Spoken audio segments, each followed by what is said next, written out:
Ni moja kwa moja kutoka katika dimba la New Amani Complex visiwani Zanzibar. Ni mchezo wa kufuzu ama kukata tiketi ya kufuzu kombe la dunia katika mwaka 2026 na leo ilikuwa ni mchezo mwingine, mchezo kati ya wenyeji Taifa Stars Tanzania dhidi ya wenyeji wao Chipolopolo. Hawa ni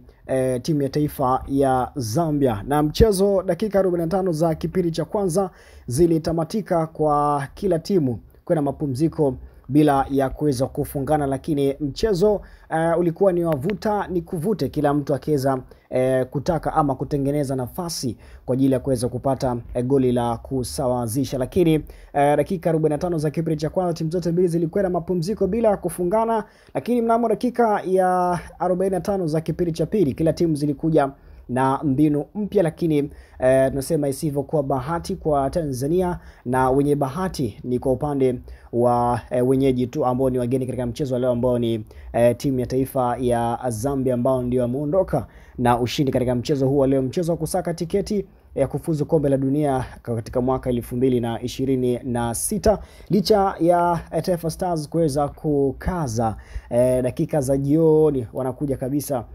wanaandika ama wanaruhusu goli dakika ya 75, ni kila sekunde ya 30. Ilikuwa ni mpira ambao umepigwa kama kibao cha mbuzi ndani ya boksi la timu ya taifa Tanzania, huku mlinda mlango nambari 1 Yakub Suleiman licha kutokea, lakini alikuwa amezidiwa na moja kati ya mchezaji kutoka timu ya taifa ya Zambia. Hivyo mabeki ni kama vile walikuwa wamesimama tu wanamwangalia yule mchezaji wa timu ya taifa ya Zambia, na hivyo nasema ndivyo ambavyo kimeweza kutokea leo katika dimba la New Amani Complex visiwani Zanzibar.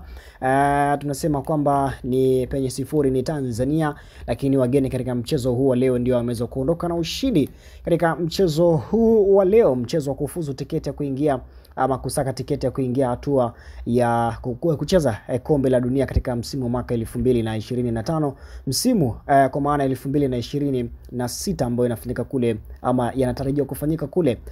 nchini Marekani. Hivyo full time katika dimba la New Amani Complex visiwani Zanzibar, penye moja ni Zambia Chipolopolo ya kina Clatous Chota Chama pamoja na Kennedy Musona, lakini katika upande wenye sifuri ni timu ya taifa ya Tanzania. Hii ni Nyako TV, kama hujasubscribe ni kuombe bonyeza na la subscribe, lakini pia usiache kulike, kucomment na kushare katika video zetu. Mimi ni official Mutra Msanawaji kule Instagram, unaweza kunifollow kwa jina moja la official Mutra Msanawaji.